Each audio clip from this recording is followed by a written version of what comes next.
வணக்கம் அன்பு சொந்தங்களே.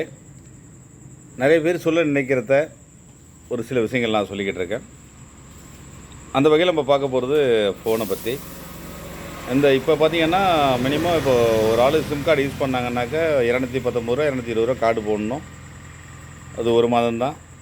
குறிப்பிட்ட நாளில் இன்கமிங் கட் ஆகிரும். ஆனால் ரொம்ப சுமையாக தான் இருக்குது.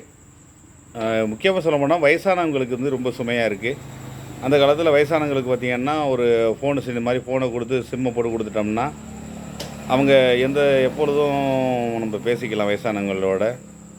இப்போ இந்த இன்கமிங் கட் ஆகிறதுனால அவங்களுக்கு தான் கொஞ்சம் பாதிப்பாக இருக்குது.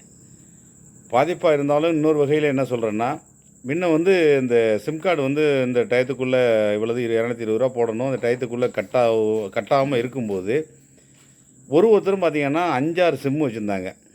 இப்போ ஒருத்தர் செந்தில்குமார்னு இருக்காருன்னா அவர் 5 சிம்மு நம்பரையும் சேர்த்து எழுமு. செந்தில்குமார் 1, செந்தில்குமார் 2, செந்தில்குமார் 3, செந்தில்குமார் 4ன்னு போடணும்.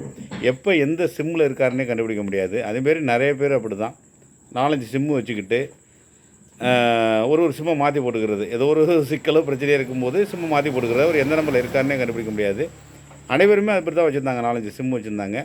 ஆனால் இந்த சிஸ்டம் மாறினது எப்படின்னா, இந்த கார்டு நார்மலாக 220 ரீசார்ஜ் பண்ணணும்.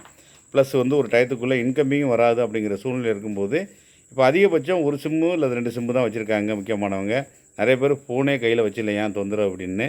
இதில் சங்கடம் யாருக்குன்னா, வீட்டில் உள்ள வயசானவங்களுக்கு தான். நம்ம அம்மா, அப்பா, தாத்தா, பாட்டி இவங்களுக்கெல்லாம் ஒரு ஃபோனை இது மாதிரி வாங்கி கொடுத்து நம்ம ஒரு சிம் கார்டை போட்டு கொடுத்தோம்னா எப்போ நல்லா அடித்து பேசிக்கலாம். இப்போ நம்ம அடித்து வேணோம்னா இன்கம் சொல்கிறது போக மாட்டேது. கேட்டக்க காசு இல்லாமல் கிடக்குமாங்க. எதுக்கு சொல்கிறேன்னா, அந்த நினைவுகள் வந்துச்சு உங்களோட பகிர்ந்துக்கிறேன். அந்த சிஸ்டம் கொண்டு வந்தது நல்ல ஒரு வகையில் நல்லது தான். நன்றி.